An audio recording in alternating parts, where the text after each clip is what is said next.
қайт балам, ауылға туған барып қайт. Шаңында аунап, құмында ойнақ салып қайт. Мәз болып келе біз жақтың азаматтары. Намысын соның көкейінде түйіп қайт. Барып қайт, барып қайт, барып қайт балам, ауылға туған барып қайт. Белесі белең жоқ әлде бидай далама. Қарайла жаным, қалдырмай бәрін арала. Шомыла барсаң байқарсың күміс көліндей. Іздерім жатқан секілді менің жағада. Жағада арала, арала бәрін, орман ба тау ма дала ма.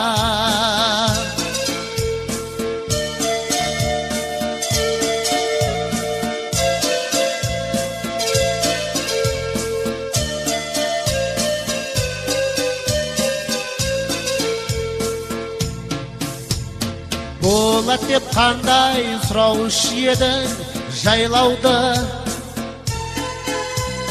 Сыбаған үшін бір қозы сонда байлаулы. Аңқылдап келіп арғымақ тартар ағайын. Алтынды зерлі ер тұрмандары сайлаулы.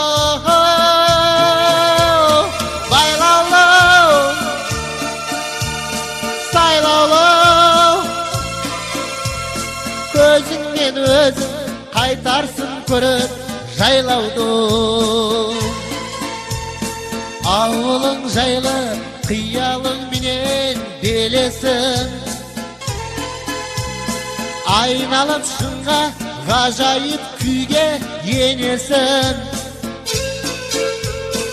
Атаң мен марқұм әжеңнің сонда бейіті. Соға кел қалқам, елемей кеттау демесе. Демесе, демесе. Соға кел қалқам, елемей кеттау демесе.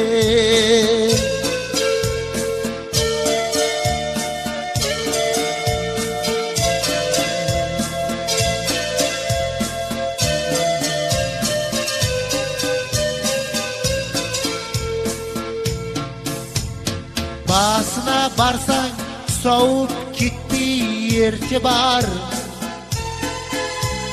Қасыңа жаным, жөн білер біреу ерте бар. Атымнан менің топырақ таста иеліп. Әкеңнің осы сағыныш күйін шерте бар. Ерте бар, шерте бар. Әкеңнің осы сағыныш күйін шерте бар. Ертелі кешті қуалай бермей ойынды. Бірауым қалқам арманға жүздір ойынды. Көпшілік көзі сынағыш келек мұндайда. Абайлап басып түзетіп ұста бойыңды. Бойыңды, бойыңды. Абайлап басып түзетіп ұста бойыңды.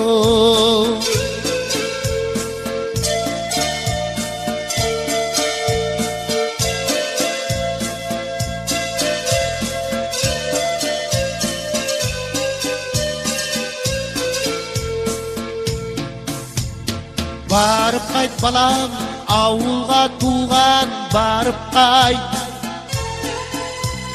Шаңда аунап, құмында ойнақ, салып qayt.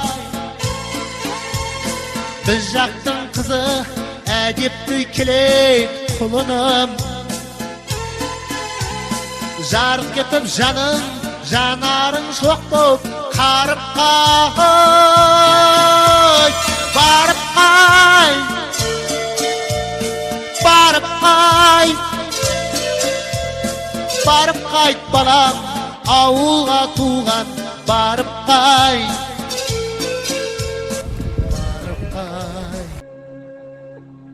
Ғасырлар бойы қалатын тарихқа бір көз тасталық. Өзбекстан Республикасы, Самарқанд облысы, Байарғы ауданының орталығын жақын жерде Жағалбайды ауылы бар. Осыдан 300 жыл бұрын қазақ ұлтының Жағалбайлы руының өкілдері Қалмақ пен жоңғардан қашып, осы жерден пана тауып қоныстаған. Ал содан бері бұл ауылды Жағалбайлы деп атап келген. 220-230 жылдар бұрын Ноғай, Қыпшақ, Найман, Жалайыр, Ысты, Тұяқты, Қара көкірек Қарақалпақ, Маңқытай, басқа да қазақ рулары осы ауылға көшіп келіп қоныстаған. Бұл ауылды 2-3 ғасырдан бері өзбек қазақ ұлты өкілдері бір-бірімен бауырлас, бір тұтас, жақын ағайын дос, жекжат туыс бауырдай болып өмір сүріп келеді. Расы соңғы жылдары Қазақстанға қазақ ағайындар көптен қоныс аударғанымен, туып өскен жерлерін ұмытпай, жиі қатынайды. Жағалбайлы ауылының тарихын ақсақалымыз Тілеуіп атамыздан бір сұрай көрсек қалай болар екен? Бисмиллахир-рахманир-рахим. Мана бүгін Өзбекстаннан Жұман жиен Моминов Андақыл жездемнің перзенті, Пердеш апамның перзенті келіп, бәріміз қуанышты болып отырмыз. Бахадыр жиеннің үйде, міне Базарбай жиен келіп отыр. Соның үшін менің айтарым, Жағалбайлы ауылы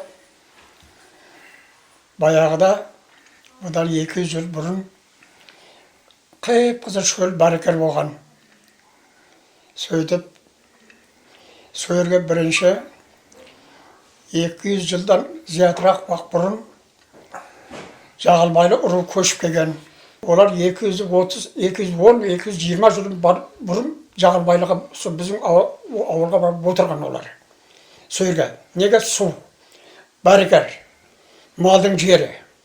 Сөйерге барып, не қылып, сөйде отырып қалған. Кейін қағандар, қыпшақтар, қарашалар, басқалар келіп, біздің Ноғай ұрықтарым сөйерге келіп, бәрі топтасқан. Біздің ауылда 47-ші жылға дейін бір басқа ұлт болмаған. Фақат қазақ ұлты болған.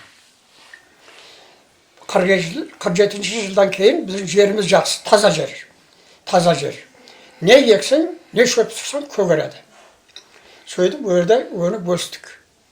Біздің бабаларымыз Қатыршы, бірінші Ақтөбе облыстан Қатыршы районыға келген, Өзбекстанның. Сөйерден ауып, Жағалбайлыға келген. Біздің бабаларымыз, әжелеріміз, аталарымыз, әкелеріміз сөйерге оржасып қалған. Асасы бізде көбі 5 ауыл қазақ ауыл етті. Әзір енді араласып кетті бәрі. Араласып кетті. 5 ауыл дегенде қайсы ауылдар? Жағалбайлы, Қыпшақ, Найман, Жалайыр, Тайыршық. 5 ауыл қазақ ауыл еді. Чулбақ неде Тайыршық дейді де сол. Тайыршықта. Сөйтіп, кейін ел бәрі араласып келді. Бізге ауылға таудан көп көшіп келді, Қосырабат ауданынан. Неге? Сулы жер. Жеріміз таза. O vaqtda nemes adam kemi 20 so'tik bo'lmasa 30 so'tikdan yer olib, o'zlari dehqon sharqani qilib, molini ne qilib, juzimning toza neqiladigan yeri, o'ni bo'satadigan yeri. Nega bizga mening otam 43-yil 40 so'tik yerga yüzüm ekip bergen. Sol biz kelgençe sonundan kun gördük koy. Mal, bir 15 mal, sonun arkasından kun gördük. Keyin mana hükümetin жұмысыға aralashib kettik.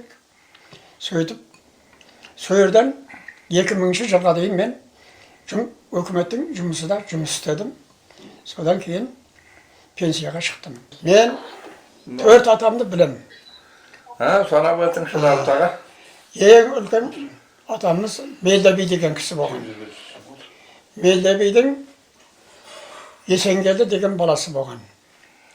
Есенгелдінің баласы Төребек, менің атам. Енді Meldebi'дің баласы Есенгелді, Есенгелдінің баласы Төребек, Молдабек, Қаныбек, Сүйіндік, 4 баласы болған. Сол 4 баланың там біздер бөліп өсіп отырмыз. Енді Есенгелдінің 4 баласынан менің әкем Төребек болатығым болса, Төребек атамыздың 3 кемпірі болған. Қарашаш,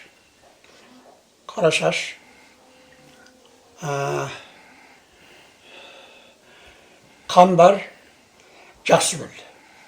3 кемпірі болған. 3 кемпірден 16 перзент болған.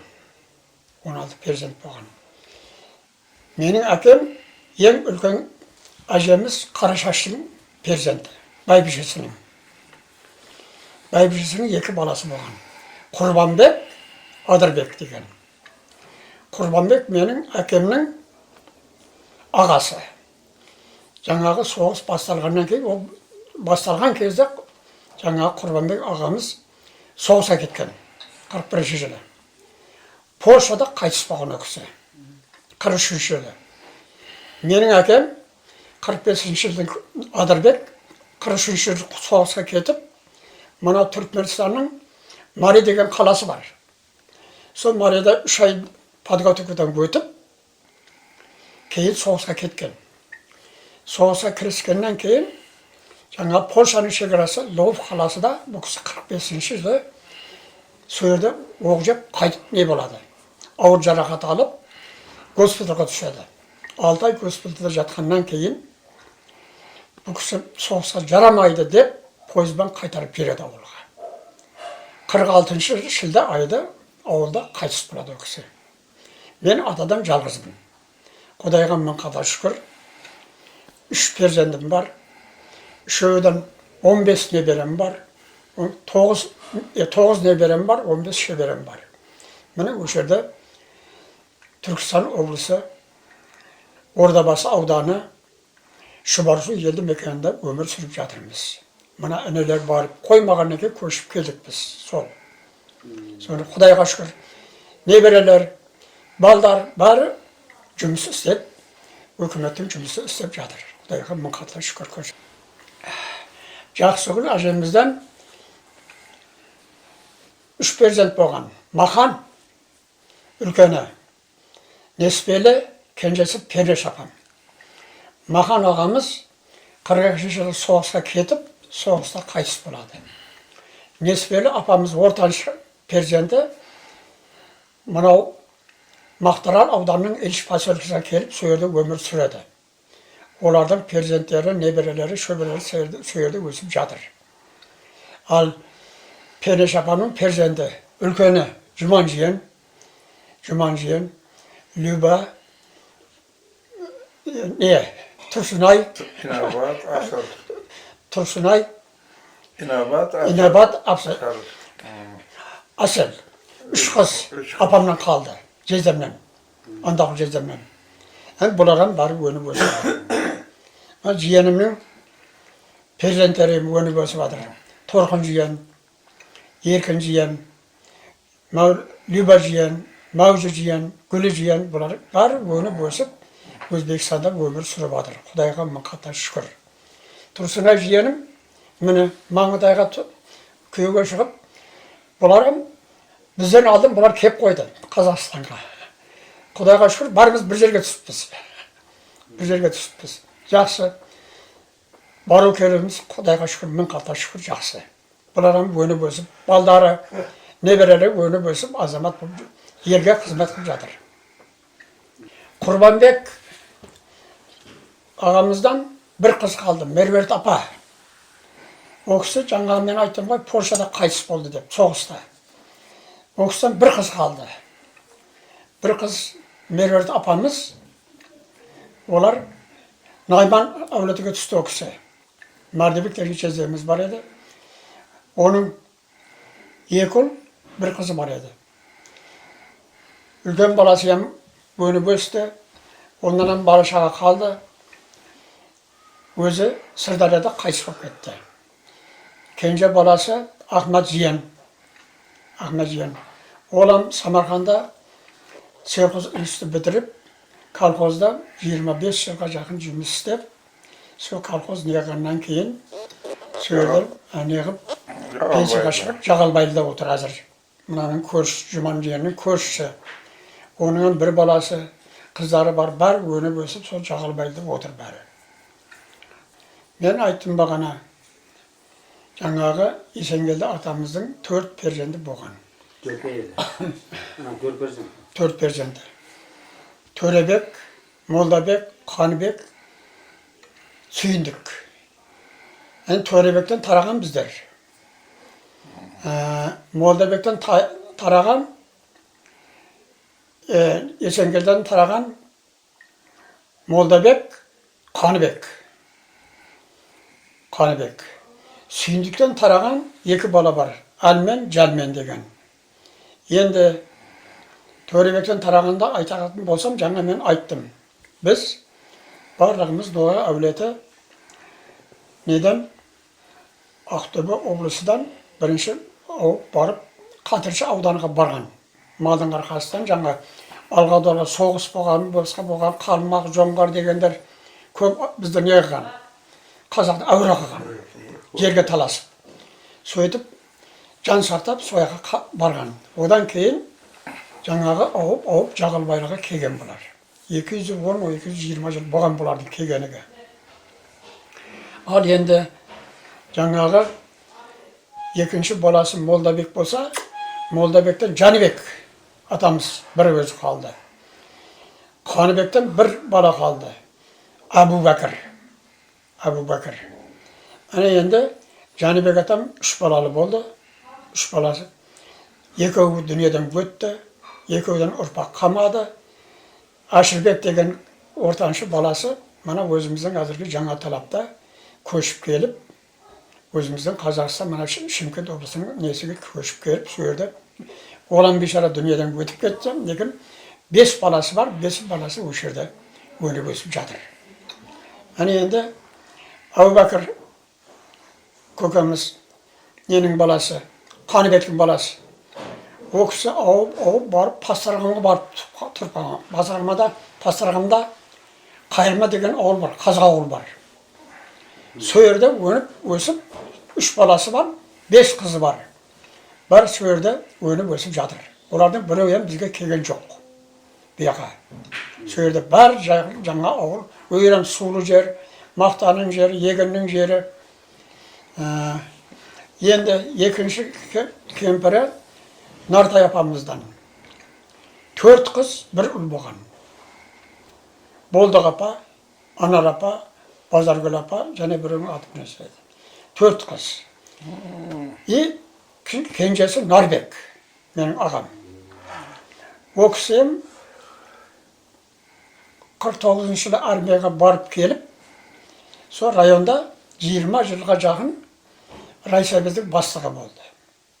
3 жыл сотта істеді алдын. Сотта секретар бар. Одан кейін 20 жыл неде істеп, ауданның райсоветтің бастығы болып істеді. Кейін тағдырдың несіменен мына Өзбекстанның Достық ауданыға келді бұл кісі. Сөйерде управляющий не болды, отделение болды. Сол жерде кейін 82 жылы ол кісі қайтыс болды. Сол жерде ол кісінің үш қызы бар. Бәрі әзір өніп өсіп жатыр. Бір баласы үлкені Гүлістанда, екінші баласы неде? Ташкентте, Жүнісабад ауданында тұрады.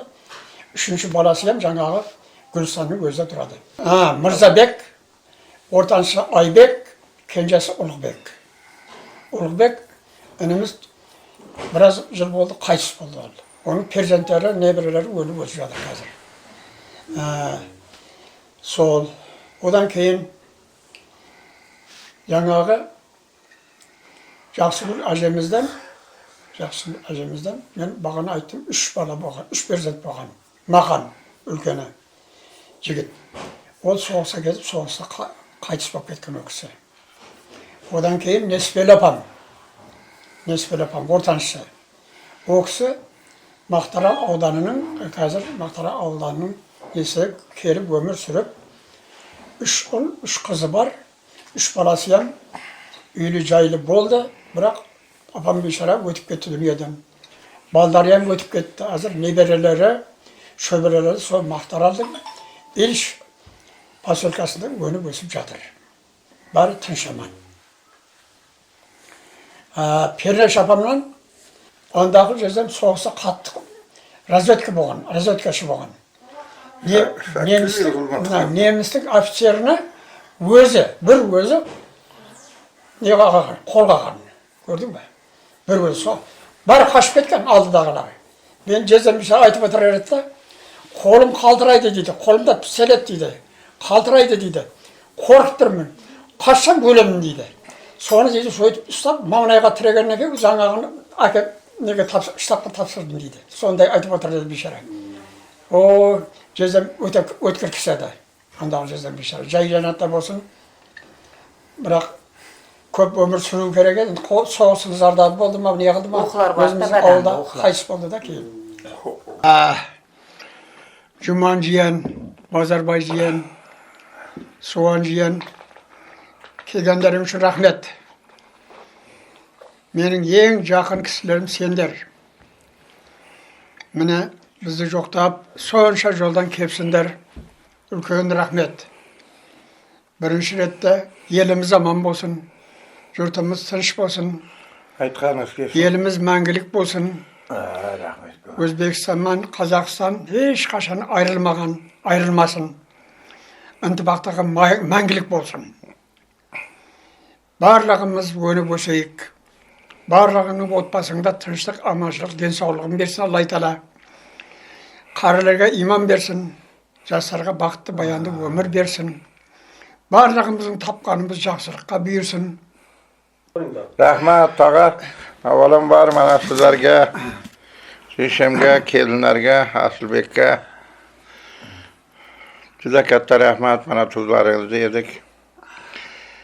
Didorchilik abadiy bo'lsin. Mehr, oqibat hammasi shu didorchilikka bog'liq. Jiyanlar xizmatda bo'lsin, jiyanlar. Yaxshi kunlarga, to'ylarga kelaveraylik tog'a. Rahmat. Hech qachon yo'qotish bo'lmasin. Rahmat. Rahmat sizlarga.